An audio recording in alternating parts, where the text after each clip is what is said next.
दिल्ली में भी चुनाव आयोग सिस्टमैटिक इंटेंसिव रिवीजन यानी SIR लागू करने जा रही है। दिल्ली में चुनाव आयोग ने मौजूदा मतदाता सूची को 2002 की मतदाता सूची से मिलान करने का फैसला किया है। जल्द ही चुनाव आयोग 2002 की मतदाता सूची को लोगों के अवलोकन के लिए ऑनलाइन साइट पर डाल देगा।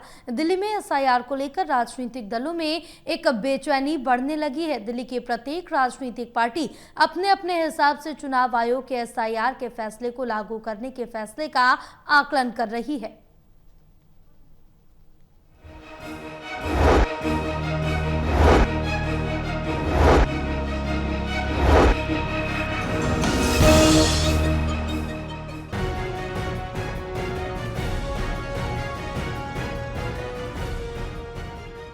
बीजेपी ने दिल्ली में चुनाव आयोग द्वारा जल्दी SIR लागू करने के फैसले का स्वागत किया है।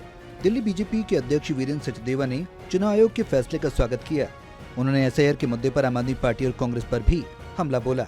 दिल्ली बीजेपी अध्यक्ष वीरेंद्र सचदेवा ने दोनों ही पार्टियों पर घुसपैठियों के जरिए दिल्ली के चुनाव को प्रभावित करने का भी आरोप लगाया। मैं अरविंद केजरीवाल को उदाहरण देकर बताता हूँ। दिल्ली में तय तरीके से घुसपैठिए घुसाने का काम अरविंद केजरीवाल, आम आदमी पार्टी और कांग्रेस ने किया। चोरी उनकी पकड़ी गई और वही चीज बिहार में हो रहा है।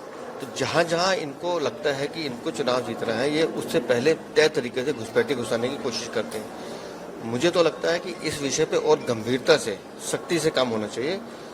मैं SIR का स्वागत करता हूं और बार बार कहता हूं कि अगर हिंदुस्तान को घुसपैठियों से बचाना है, देश को बचाना है, तो इस पे जोरदार तरीके से काम होना चाहिए और हम इसके साथ खड़े हैं। चुनाव आयोग के दिल्ली में SIR लागू करने के फैसले पर कांग्रेस ने कहा कि बिहार में इसे लागू करने का बिहार के आम मतदाताओं को कोई लाभ नहीं मिला। दिल्ली में भी SIR को लागू किया जाता है तो कहीं ऐसा न हो कि दिल्ली के मतदाताओं का चुनाव आयोग से विश्वास ही न उठ जाए।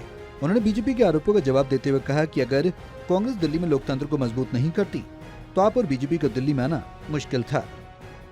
अगर हम लोकतंत्र को नहीं मजबूत बना के रखते तो आप नहीं आ सकते थे। दिल्ली चुनाव आयोग को ये समझना होगा कि केवल SIR जैसी व्यवस्थाएं लागू करना पर्याप्त नहीं है। बिहार में इसका प्रयोग हुआ लेकिन जनता को कोई वास्तविक लाभ नहीं मिला, बल्कि लोगों को भ्रमित किया गया। अगर दिल्ली में भी गलती दोहराई गई तो मतदाताओं को भरोसा चुनाव आयोग से उठ जाएगा।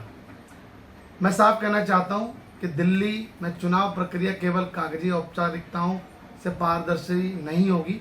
आयोग को चाहिए कि शिकायतें पर तुरंत ठोस कार्रवाई करे, चुनावी अनियमितताओं पर नजर रखे और हर स्तर पर जवाबदेही तय करे। दिल्ली में SIR लागू होने के चुनाव आयोग के फैसले पर राजनीतिक क्षेत्र में सुगबुगाहट तेज हो गई है। अब SIR दिल्ली में किस राजनीतिक दल का गणित बिगाड़ेगी या बनाएगी, इसका पता 2027 में दिल्ली के होने वाले नगर निगम के चुनाव में चलेगा। Delhi news bureau, total TV.